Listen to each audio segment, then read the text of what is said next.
Estamos começando mais um Arte em Foco. Hoje falaremos sobre dois pintores, Artemisia Gentileschi e Jackson Pollock. Vamos começar falando sobre a vida e as obras mais importantes de Artemisia Gentileschi, pintora feminista do século XVII. Ela nasceu em Roma no ano de 1593. Perdeu a mãe quando tinha apenas 12 anos. Tomou gosto pela pintura porque seu pai também tinha um ateliê e também era pintor.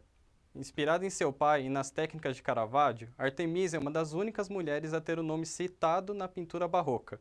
Ela se dedicou a pintar temas trágicos, em que suas personagens tinham o papel de heroínas. Isso porque, quando tinha aproximadamente 18 anos, em 1611, Artemisia foi violentada por um amigo de seu pai e também seu tutor, Agostino Tassi.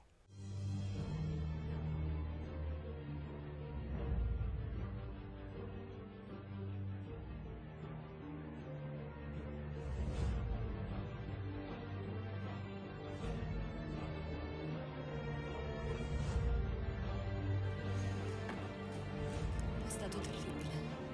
Mi ha presa con forza.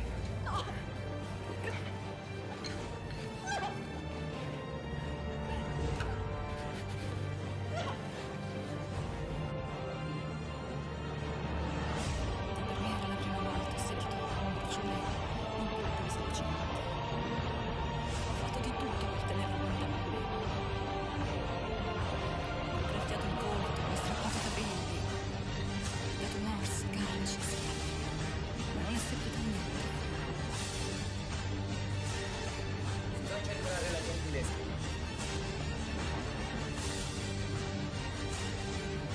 Procediamo. Attrice Gentileschi, sei disposta a ripetere qui, davanti a noi, sotto tortura, quello che hai dichiarato? Enquanto passava por torturas e humilhações, seu agressor foi condenado a exílio, porém nunca cumpriu a pena. Procediamo.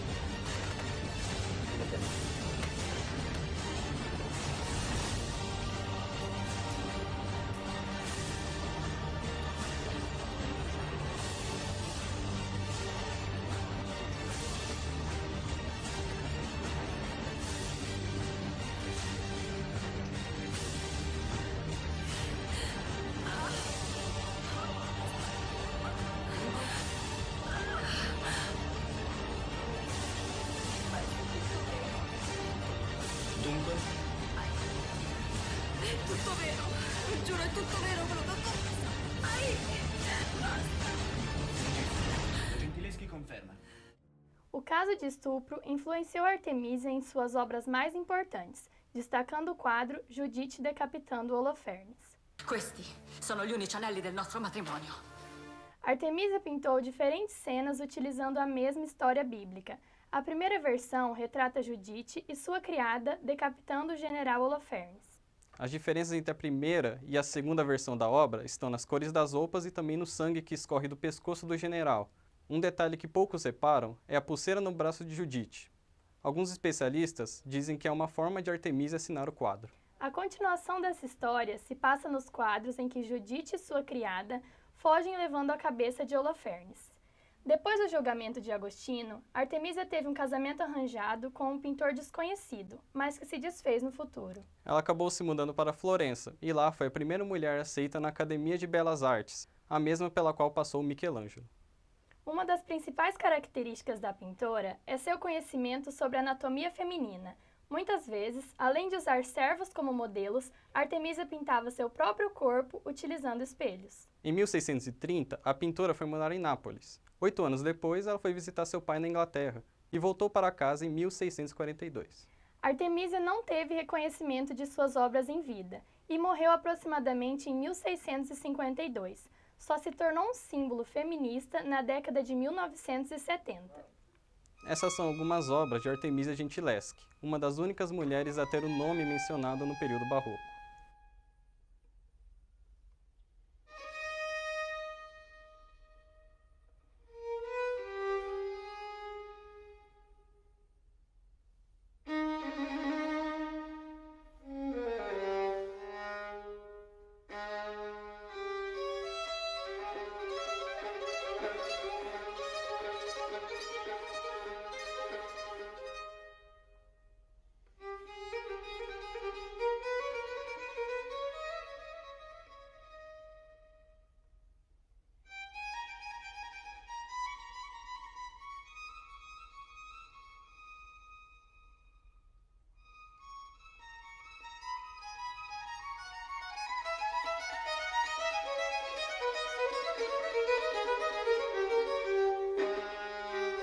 mesmo sendo abusada e mal falada na época, hoje é considerada um símbolo feminista do século XVII.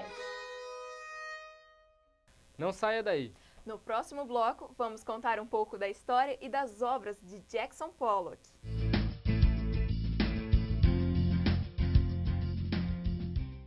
A escolha da faculdade é uma escolha de vida. Há 18 anos, a Faculdade Maringá tem mudado a vida de muita gente com ensino de qualidade. Faculdade Maringá, um nível superior de ensino. Fone 3027 1100.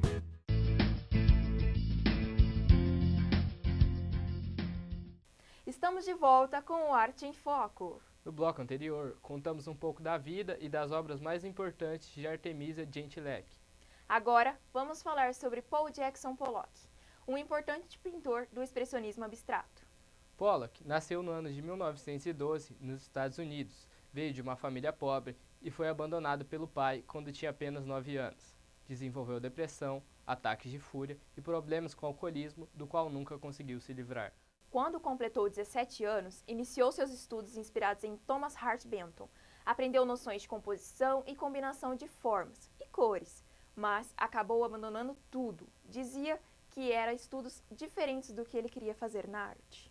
Na década de 1930, recebeu a influência de vários pintores mexicanos muralistas, como Diego Rivera, Orozco, Picasso e Miró. Pollock se tornou iniciador do movimento expressionista abstrato, e seu estilo passou a se caracterizar por pinceladas grandes e aleatórias. Mais tarde, para dar à sua arte um efeito diferenciado, passou a usar materiais como areia, vidro moído e pedaços de madeira. Foi nessa época que Pollock fez as obras The Totem Lesson 1 e The Blue Unconscious. Após essa inovação, o pintor desenvolveu o estilo denominado Action Painting, caracterizado pela presença de movimento, energia e velocidade.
Number One é o seu quadro mais caro. A obra ficou exposta no Museu de Arte Moderna até ser vendida em 2006 por 140 milhões de dólares.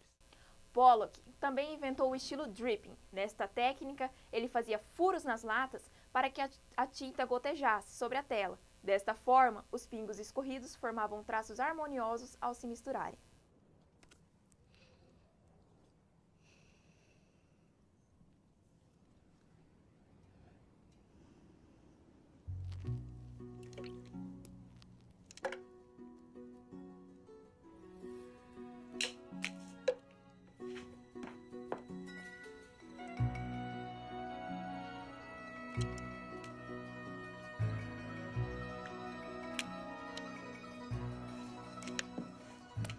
Ele pintava seus quadros no chão para ficar mais à vontade e se sentir dentro da obra.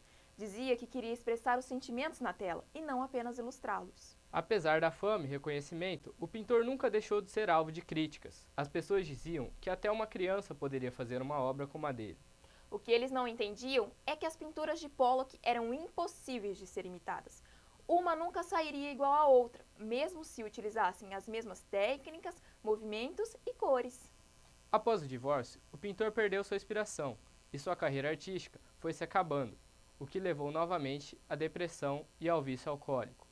Entre 1951 e 1952, pintou as obras Number 23, Echo e Number 7, deixando que o colorido de suas obras perdesse espaço para o preto e branco. Pollock morreu em 1956 na cidade de East Hampton, num grave acidente de trânsito, deixando obras importantíssimas, um filme e um livro que retrata sua história. Bom, hoje o Arte em Foco fica por aqui. Esperamos que tenham gostado de conhecer um pouco sobre esses dois pintores. Até a próxima. Até a próxima. Tchau!